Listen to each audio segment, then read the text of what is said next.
Je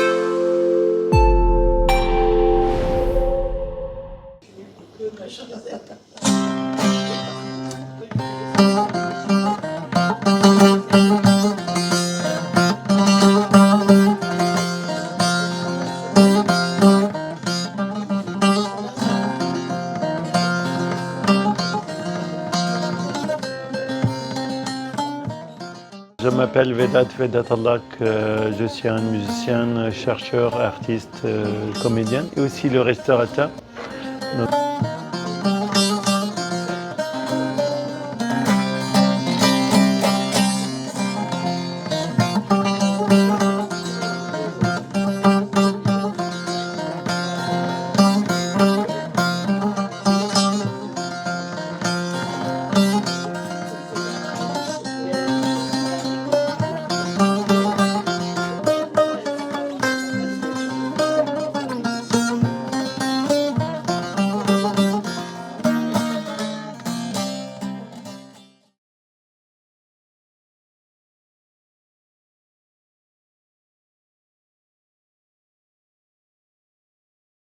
Yar merhanayım.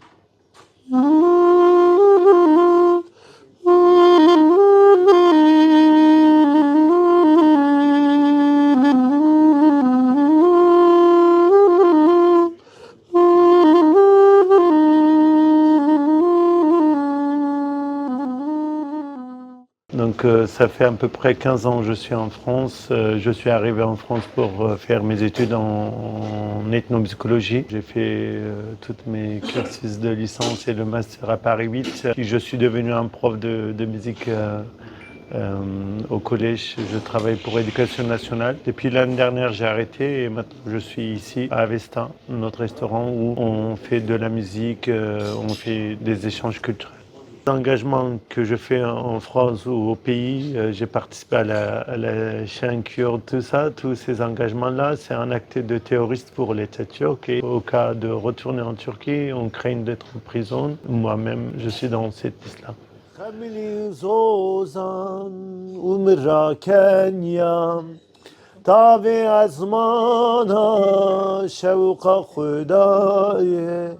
خملی زوزان عمر را کنیا تاوی ازمانا شوق خدای گل گازی کرمن هاتمان یا ازدکم هرم یار مرانای گل گازی کرمن هاتمان یا ازدکم هرم Yar merhanayım.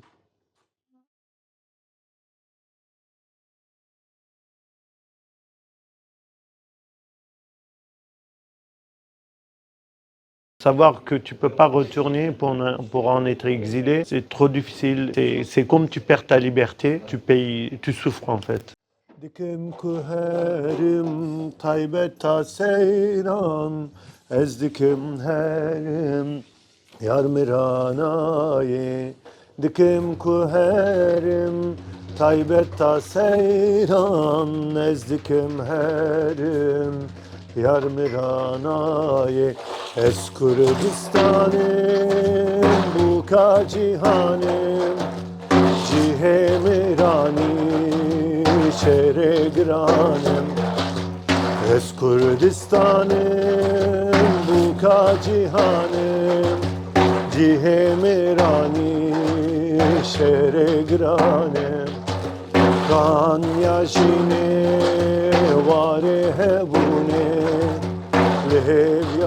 L'arrivée des Kurdes, c'est bien avant les années 80. Ces années-là, beaucoup de Kurdes qui sont venus en France après le coup d'État en Turquie. C'est à ces années-là, on est arrivé à Paris 10e, où ils ont créé des centres culturels kurdes, des commerces et tout ça. Ça a fait aussi dans Paris un quartier où beaucoup de Kurdes se rejoignaient, parler le kurde, manger kurde et participer à des événements culturels, politiques, etc. Et c'était le cas aussi pour moi de venir. Et depuis je suis en France, à Paris, je suis dans ce quartier. Je suis bien intégré à la culture et tout ça. Ez Kurdistan'ım bu ka cihanım Cihe mirani şere granım Kan yaşine vare hebune Lehev yaveme roje derti Kan yaşine vare hebune Lehev yaveme J'espère que mes enfants pourront aller au Kurdistan, voir ma famille, la terre où on vient. Et bien sûr, c'est très important. Moi, je parle le kurde avec mes filles et j'aimerais que mes filles parlent notre langue pour une nouvelle génération qui est grande ici aussi, de porter cette langue, cette culture-là, c'est une richesse. Je souhaite à tout le monde de les transmettre. C'est pas que pour les Kurdes, tous les autres peuples qui vivent en France, qui pourraient de transmettre leur culture. La musique a toujours été une clé pour la résistance, une clé pour la transmission, une clé pour garder l'identité et tout ça. Et donc je suis un des porteurs de cette mission-là.